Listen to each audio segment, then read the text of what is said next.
Hi there, this is Hardik and you are watching Hardik CAD Cam. Today we are making crankshaft design in Fusion 360.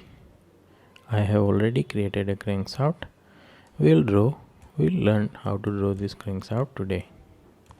All the dimensions for this crankshaft are given over here.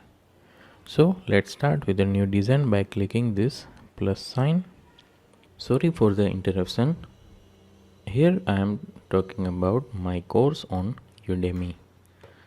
I have created a course on Fusion 360 on Udemy naming Animated Engine Model Design in Fusion 360. More than 2300 students enrolled on this course and it has 4-star rating. So if you are interested in this course, then there is a link in the description. If you are using that link, you will get some discounts. And share this link with your friends and family, that will help the channel. Thank you very much. First of all, what will we do? We'll create this middle cylinder. For that the diameter is 48 and the length is 40 mm. So we will create a new sketch by clicking create sketch button and we will select this plane. First of all, we will create a circle of 48 mm diameter. For that the shortcut is C. We'll click on the origin. We will write down 48 and enter.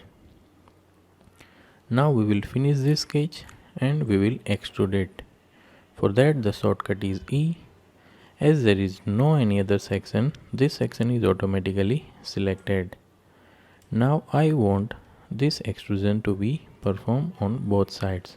So I will choose symmetric in direction and I will enter whole length of this extrusion. So in distance I will write down 40 and OK. Now the distance from this face to this face is 40 mm. Now we will create this type of sketch on the face of this cylinder. For that again create new sketch on this face. Now first of all, what will you do? We will create a line from the origin. The length of that line will be 13.56 mm. So we will create a line. For that the shortcut is L. We will click on the origin. We will write down 13.56 and enter. Now from the end point of this line we will create a circle of radius 57.5 mm. For that the shortcut is C. We will click on the end point. We will write down 57.5. As this is the radius, we will multiply it by 2. So we get the diameter and enter. Now same way we will create a line of 24 mm on downside. For that the shortcut is L. We will click on the origin. We will write down 24 and enter. Again we will create a circle of 36 mm radius. For that the shortcut is C. We will click on the end point. We will write down 36 into 2. That will give us diameter and enter. Now we need to join these two circles with a line, and that line will be the tangent to this both the circles. So what will we do? We'll create a line beside these two circles like this, and now we will use constraint command to make this tangent to these circles. So we'll go to constraint and we'll select tangent. Now we will select this circle and this line. Same way this circle and the line. Now this line is tangent to both the circles. Now we will trim out unnecessary line. Okay. Same way we will perform on the left side. A line like this. Now we will make this line tangent to these two circles. We will click on tangent constraint. We will select line, circle, line and circle. Now we will trim out unnecessary lines. We will trim out this circle portion also, like this.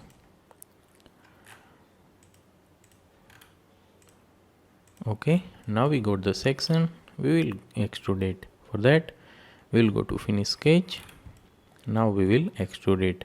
For that, the shortcut is E. We will select this section and this section too.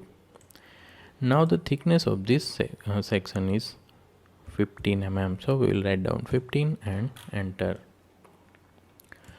Now what will you do? We will create this 100 mm. We will create this cylinder of 100 mm length and the diameter will be 48 mm. For that, we will create a new sketch on this face. Now what will you do? We need to find out the center point of this cylinder. For that, we will project this cylinder to our sketch. So for projection, the shortcut is P. We will rotate it like this and we will select this circle. So now we got a circle on our sketch and OK. Now we will click on the front, so the orientation will be perfect. Now if we create a circle on the quadrant point of this circle, that will be the center of the cylinder. So we will create a circle on this quadrant point. The diameter will be 48 mm. So for circle, the shortcut is C. We will click on this quadrant point. As you can see that quadrant point is not selected, so we will hover our mouse on the origin and we will go to the quadrant point. That way we will get the quadrant point. Now we will click over here, we will write down 48 and enter. Now we will finish this sketch and we will extrude it. For that, the shortcut is E. We will select this face and we will extrude it 100 mm. That way we get this shaft of 100 mm length. Now as you can see that the left portion is identical to the right portion. So we will mirror this part to the right hand side. So we will use the mirror command. For that we will go to create and select mirror. In pattern type, make sure you selected faces. Now we select this face, this one, this one, this one and this and this. Make sure that you don't select this center cylinder because we don't want to mirror this center cylinder. Now for mirror plane, we will click over here, we'll click on this plane and OK. Now our model is ready. We created a crankshaft, simple crankshaft in Fusion 360. Now make this crankshaft on your own, and if you find any difficulty then repeat this lecture. And if you are new to this channel, make sure you subscribe because I am uploading regular videos, daily tutorials on this channel. And any of your friend like to learn Fusion 360, then share this channel with them. That will help them and channel too. Thank you very much.